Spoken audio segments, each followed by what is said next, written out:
Okay, so we're talking about CPTSD. And we're trying to pinpoint how and why some things can counteract that ingrained knowledge from the CPTSD. So, for example, like, I am unlovable, and yet I feel loved and believe that I am loved. Why is that? Oh, because she's such a kind person. And so we defined kind as that innate giving, always wanting to help other people, helping other people makes them happy type thing, versus nice is like the societal standard of a nice person. And that has its limits. Nice has its limits, versus kindness is unconditional, which could that has its own detriments. But anyway, it's the constant reinforcement of that love or the counteractedness from the kind person being faster than the reinforcement of whatever negative, so, that was reinforcing the CPTSD. So say the CPTSD is like every 2, and the kindness is always going to be faster. Boom, boom, boom, boom, boom. So it's counteracting the CPTSD. So you need a kind person to give that love and that kindness to you to counteract your CPTSD. Even if that kind person is yourself. And I want you to think for a moment. What promises did you make to yourself when you were little? I'm going to be in a band when I grow up. What promises have you kept?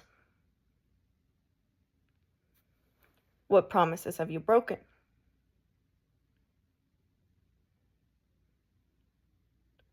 Forgive yourself. Be kind. And not even in the light, be kind to yourself. No, create a person in your mind. They live there now. That person is the kindest version of you. It is the most pure, undamaged, kind version of you. And she's empathetic. And she is so loving. And you tell her everything that you've been through, and she always has an open ear and never gets tired of it, and never gets tired of you and your trauma. Okay? She's so kind. And she hugs you and she gives you that love or whatever is needed to break that CPTSD. Because if you know its core, then you probably know how to counteract it or can find the counteract. And then you give yourself that kindness, that counteractedness, okay? And that will break down your CPTSD. And I know that there will be someone like, no, they're right, blah, blah, blah, blah, fighting you. If you got 2 imaginary motherfuckers, you can imagine this one the fuck away. You know what I'm saying? Do you know what I'm saying? Okay. And then we also discussed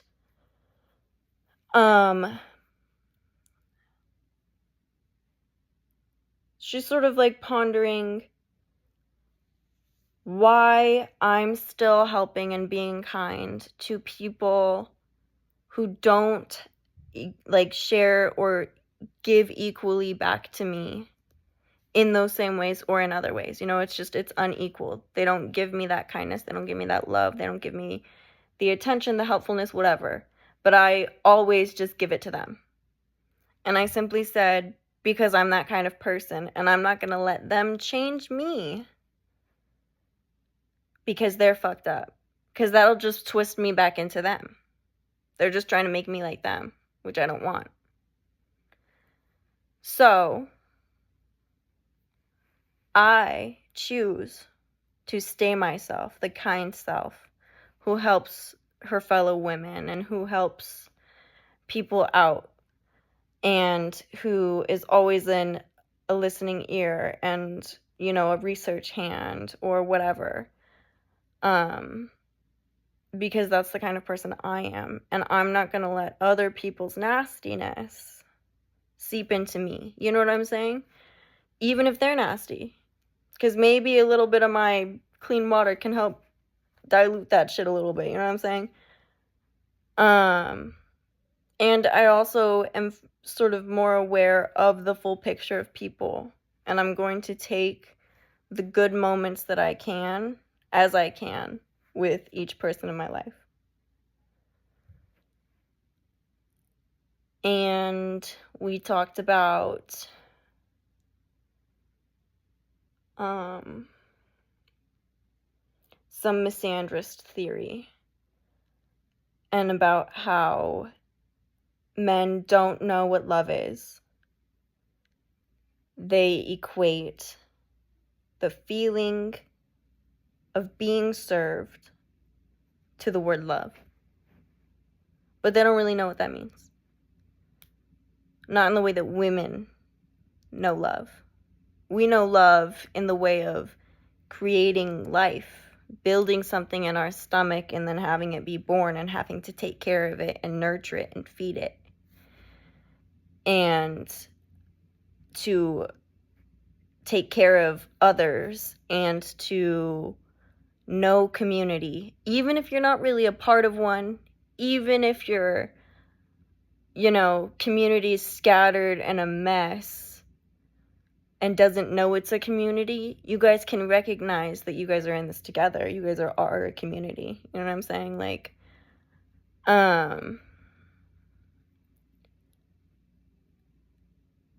yeah, men equate the feeling of being served to love. They don't know what it is. Women know what it is. The only person that could love me is my child. The only love that men can have is for their mothers because, you know, of that, like, mother relationship. And so, on that note, and so, because they can only equate being served or their mothers to love, because they don't know what the fuck it is, they always look for that, don't they? They either look for someone to serve them or a mommy or both. Most men today look for both. We discussed how if you look around, you'll see women driving men around everywhere. Every car. You'll see women doing all the yard work. Men don't do yard work anymore. It's not like they're cooking or cleaning either. It's not like they're buying groceries. It's not like, no. I don't know what they're doing with their fucking time, to be honest. But it's nothing productive. Women are doing the yard work. Women are doing the driving. Women are doing the working. Women are doing... And we discussed how she just read this article about how men think that women are gold diggers if they, you know, ask him to pay for the meal. And I'm like, men think women are gold diggers if she asks to go 50-50. And she's like, yeah. And I'm like, yeah. If you look around or you think of your friend groups, it's her apartment, ain't it? She found that apartment, didn't she? She bought all that furniture, didn't she? She built all that furniture, didn't she? Yeah. She put his gaming system together, huh? Probably. You know what I'm saying? What the fuck do men do? They play sports, they go play with each other, they play video games, they jack off.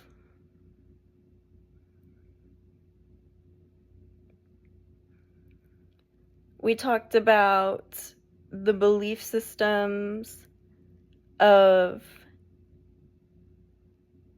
what's it called? It's like the just principle of like good people get good things and bad people get bad things, and how that was taught and is still taught, even though it's very clearly like not the case.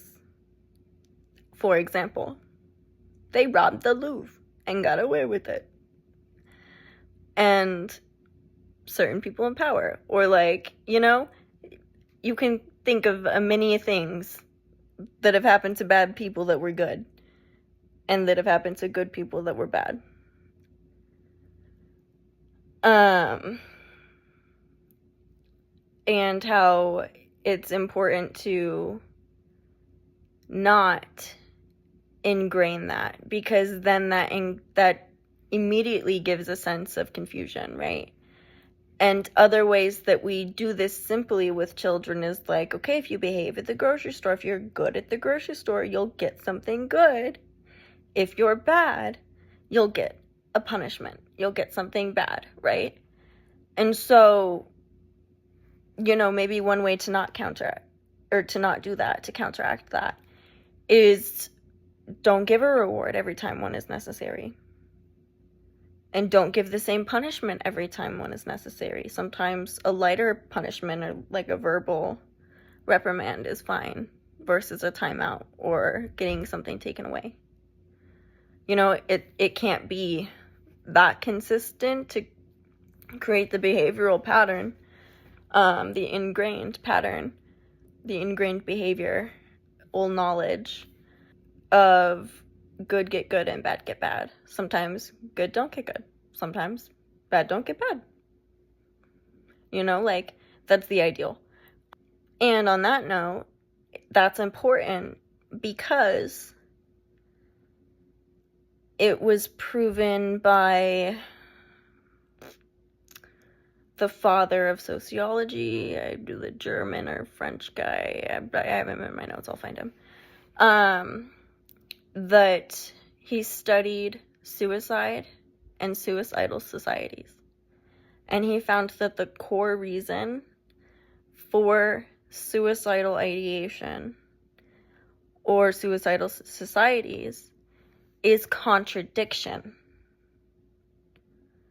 So, teaching a child good get good, bad get bad early, and them seeing bad get good.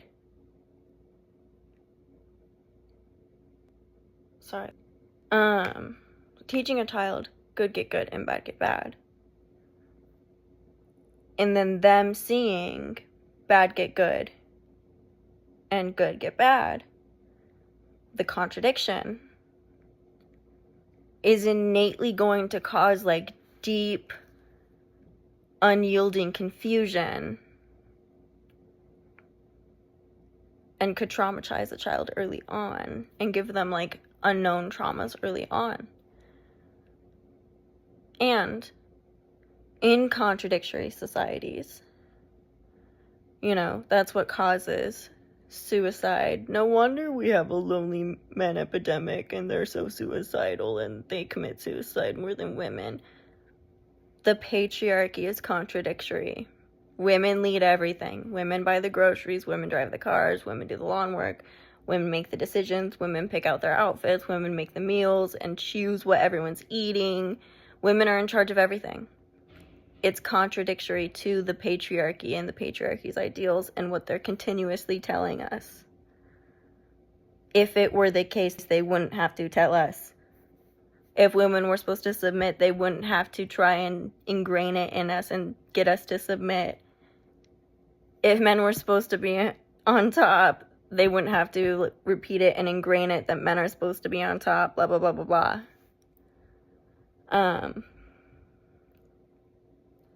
We also talked about religions and how people pleasers and people who use people pleasers tend to come out of these patriarchal religions because that's what it's based on. It's based on servitude and entitlement, versus a matriarchy is based on protecting children and community. And so those, you know, people who've been taught to be people pleasers and to serve and to sacrifice in these religions have a harder time coming out of it. And I've just sort of noticed a pattern of like these people tend to come out of these religions, and that religion tends to create this type of, people, the narcissist, or, the sacrificial lamb, really. And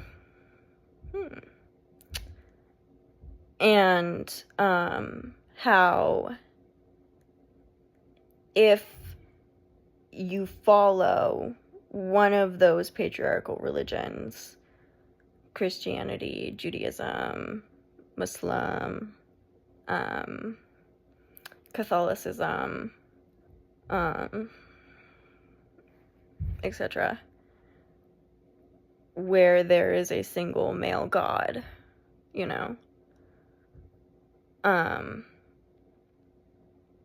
or along those storylines of the patriarchal women submit to men storyline, if you follow one of those religions, you aren't fully decentered, and you can never fully decenter from the masculinity and from the patriarchy. And, you'll never really be a feminist, and you'll never really be a misandrist.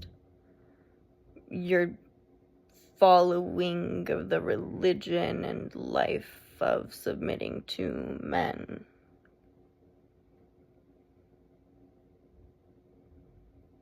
You know what I'm saying? Versus worshiping female deities or women deities, you know what I'm saying? Like, the mothers. And if we're, continuing on that religious note, the Father, the Son, and the Holy Spirit.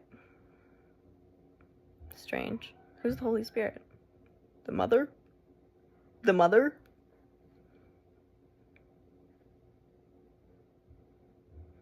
And in a baptism, you come out of the water and you're reborn. Like pancreatic fluid? Pancreatic? No. The fluid in a woman's stomach when she's pregnant. It's the same thing as the water that breaks. Our water breaks and then the baby comes out. They come out through water. In the male religion that they invented to cope with the fact that they aren't creators of anything. And they have to be on top, and they have to be more important, and blah, blah, blah, blah.